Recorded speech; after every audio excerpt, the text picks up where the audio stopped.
cyane arahinduka wahuye n'ibibazo bikomeye mu buzima ariko ntago biba birangiye iyo uhumeka ikindi uracyari mutoya wapi urakuze ufite imyaka ingahe navuye mu rubyiruko ufite imyaka ingahe hejuru ya 30 32 ku buryo wumva utari muto se ese urubyiruko sigaye harya ari 30 urubyiruko ni mu mutwe cyo ni icyambere oya hari imyaka umusaza ni mu mutwe uracyari mutoya mfite 32 navutse muri 1994 urumva koko uracyari mutoya okay burya tuvuga ko umuntu kabaye hejuru ya 50 ubwo ari wowe bivuze nta wasi oya birashoboka ibwira abantu babanze bakumenye ninde turi kumwe uwo babonye ninde ndagira ngo nkubwire ko uyu musore muri kubona muri screen zanyu amerewe nabi cyane muri iyi minsi kandi ko buri umwe wese ugerageje guhura nawe muri iyi minsi ari kwicara hasi akamusengera agapfukama n'amavi yose akamusabira umugisha ku Mana.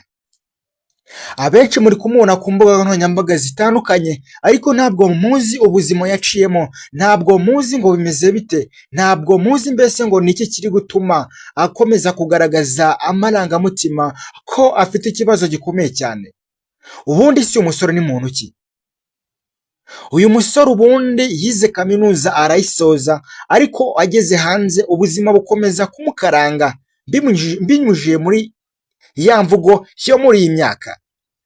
Ibi nibyo tugiye kuza kugarukaho kuri uyu musore wize kaminuza y'u Rwanda agasoza mu mwaka w'ibihumbi 2023 akiga muri kaminuza nkuru y'u Rwanda ishami rya Huye.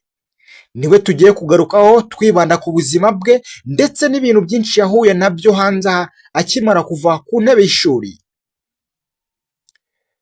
Njyewe muri kumwe mu kiganiro murabizi nitwa Biwet ndi All Globe. Njyewe ujya kubashakira inkuru zigezweho, nkajya kubashakira bimwe mutabonye ahandi hose, nkajya kubazanira bya bindi bizabagira akamaro, nkajya kubazanira amakuru mashya, nkabazanira bya bindi bizatuma umenya aho isi igeze.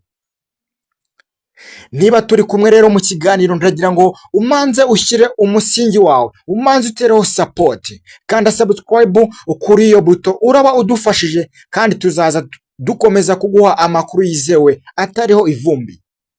Niba wabisoje ndagushimiye cyane. Subscribe yawe niyo ituma dukomeza gukora ibintu byiza kandi tukabikugezaho ku gihe.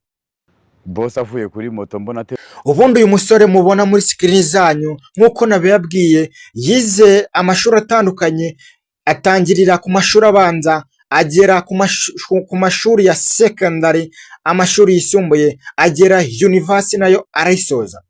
Muti se byaje kugenda gute kugira ngo yisange muri iyi situation? Uyu muhungu yitwa Papi. Yize primary ayisoje ajya kwiga secondary yiga indimi. Yize indimi rero nibwo yagize amahirwe abona buruse imujyana kwiga muri kaminuza nkuru y'u Rwanda ishami rya Huye. Akigerayo nibwo yize ibintu bijyanye n'itangazamakuru. Ubwo hari mu mwaka w'ibihumbi 2020 gutyo na 21. Icyo gihe yari yaramaze kugera muri kaminuza nkuru y'u Rwanda. Gusa ikitaragenze neza nuko akimara gusoza iyi kaminuza nkuru y'u Rwanda yageze hanze arashakisha biranga. Nk'umuntu wize itangazamakuru yashatse aho yakura poroti arahabura, kugeza na n'uyu munsi niyo mpamvu muri kubona ko byakomeje kugorana.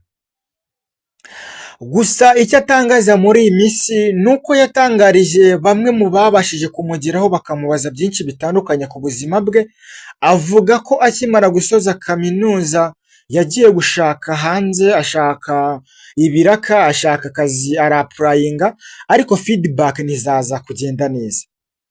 Yagiye gushaka akazi mu bigo bitandukanye ku maradiyo atandukanye biranga, nibwo yabonye biri kwanga mu mwaka w'ibihumbi 2024 byakomeje kwanga, ahita afata umwanzuro wo kujya mu Kiyede.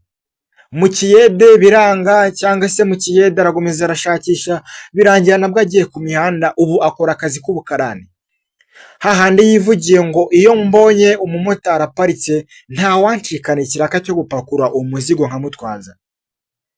Ubu buzima abayemo ntabwo bumworohereye cyane nk'umuntu wasoje university kandi akiga muri kaminuza nkuru y'u Rwanda. Iki ni ikibazo gikomeye cyane inshuti zanjye. Nawe niba uri kumva ubuzima abayemo urumva ko ntabwo bimworoheye cyane. Uyu munsi waba uri ku ntebe y'ishuri, waba uri mu kazi gatandukanye, waba uteganya kuba ejo wazagera ku ishuri, ariko ugomba guteganya ko hanze aha ubuzima burakomeye kandi nyine bisaba ngo poroti. Nk'uko yabitangarije abamubonye ku mbuga nkoranyambaga, yavuze ko hanze aha udafite poroti burya bigoye cyane kugira ngo ugere mu nshingano. Yaratangaje ati njyewe nkiri ku ntebe y'ishuri naratsindaga cyane mu mashuri aho nagiraga amanota ashimishije, ariko ntabwo byagenze nk'uko nabiteganyaga nkigera hanze. Kugeza ubu uyu muhungu ni umukarani, gusa baravuga ngo amahirwe aza rimwe mu buzima. Hari igihe uyu muhungu rimwe mwabona agacakiye. Nakomeze gukora cyane kandi yizerere mu kuri, yizere ko ibintu byose bishoboka ku buzima.